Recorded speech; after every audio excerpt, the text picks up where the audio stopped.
Last class में हमने कहा था या बताया था कि जब नया पार्टनर अपने हिस्से के गुडविल को कैश लाता है तो क्या ट्रीटमेंट होगा।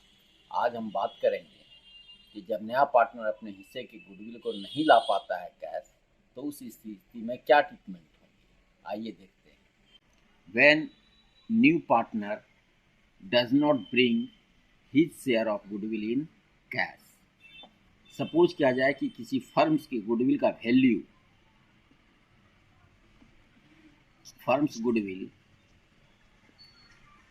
वो 50,000 रुपया है, हमने ये मान लिया। अब अकाउंटिंग स्टैंडर्ड 10 हमारा ये कहता है कि जब किसी गुडविल के प्रतिफल में कैश या कैश वैल्यू नहीं आ पाता है तो उस कंडीशन में हम गुडविल अकाउंट को ओपन या रेज नहीं कर सकते। इसलिए ये समझ लीजिए कि सपोज किया कि किसी फर्म के गुडविल का वैल्यू 50,000 रुपया है। अब ए और बी ओल्ड पार्टनर हैं,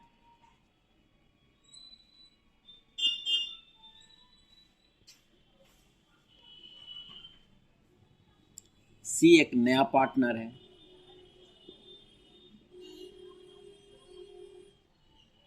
सपोज किया जाए कि इसको 1/4 शेयर दिया जाएगा। इन लोगों का पुराना रेशियो जो है वो 2:1। तो चूंकि हम पूरे फर्म का गुडविल 50,000 है और न्यू पार्टनर का जो शेयर बन रहा है इसका 1/4 बन रहा है, तो सबसे पहले ये आप कैलकुलेट करो कि न्यू पार्टनर्स के शेयर का गुडविल कितना होगा।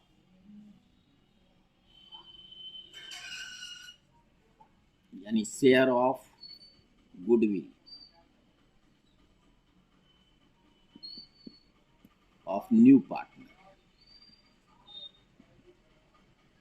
इक्वल टू 50,000 इंटू 1/4, यानी कि 4 कम 4 दूनी 8, 4 पचे 20, यानी 12,500। सी को 12,500 रुपया ये लाना था, लेकिन ये नहीं ला पा रहा है कैश। तो उस कंडीशन में हमारा जो एंट्री होता है वो है न्यू पार्टनर्स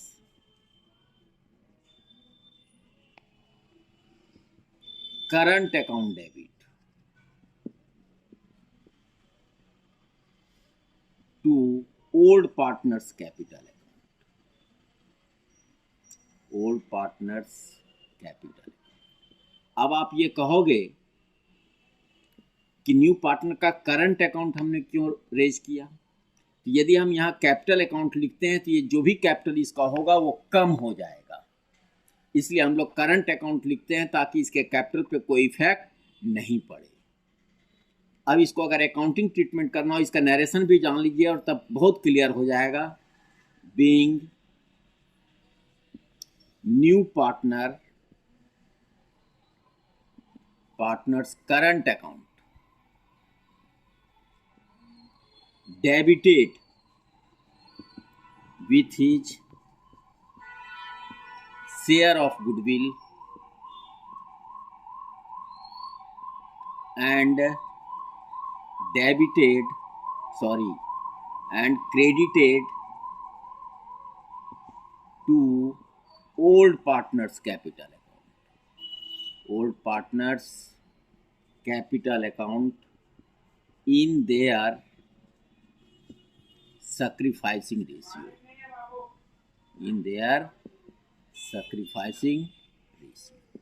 ये इसका अकाउंटिंग ट्रीटमेंट है। अब अगर इसी क्वेश्चन को हम लेकर के देखें तो क्या स्थिति बनता है ये समझिएगा कि इसको 1/4 शेयर मिल रहा है और तब ये सैक्रिफाइस करने वाला ए और बी ही होगा, लेकिन कौन कितना सैक्रिफाइस कर रहा है ये दिया हुआ नहीं है। उस कंडीशन में हम ये समझते हैं कि ये रेशियो ही हमारा सैक्रिफाइस रेशियो है और यही रेशियो इन लोगों के लिए ओल्ड रेशियो है। इसलिए हम अकाउंटिंग ट्रीटमेंट का अगर बात करें इस क्वेश्चन को लेकर के तो क्या होगा ये समझ लीजिए। C's current account debit to A's capital account to B's capital. C के शेयर का गुडविल जो था वो 12,500, और तब ये सैक्रिफाइस रेशियो में जाएगा जो कि 2:1 है। इसका मतलब 3 4 जा 12, 3 1 जा 3, 3 6 जा 18, 3 6 जा 6 आते जाएगा, इसलिए हम इसको 7 करेंगे और इसी को 2 से इंटू कर देंगे। तो 2 6 जा 12, 13, 13 1 2 1 जा 2, 3 2 4 जा 8। इस प्रकार ये आपका जर्नल एंट्रीज इसका कंप्लीट हो जाता है। इसका नरेशन लिखना हो तो आप इस तरह से लिख सकते हैं, कोई प्रॉब्लम नहीं है। अब इसके बाद हम बात करते हैं कि if goodwill account already appeared in firm's book।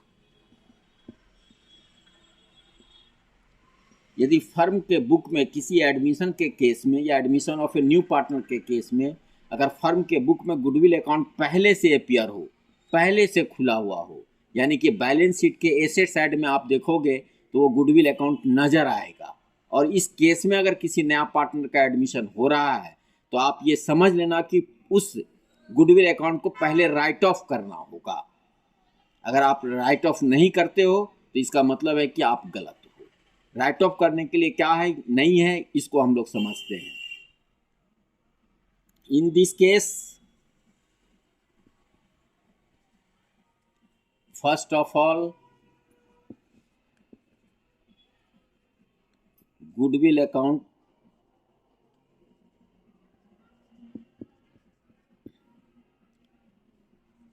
to be written off, goodwill account to be written off, and for that old partners capital account will be debited in their old ratio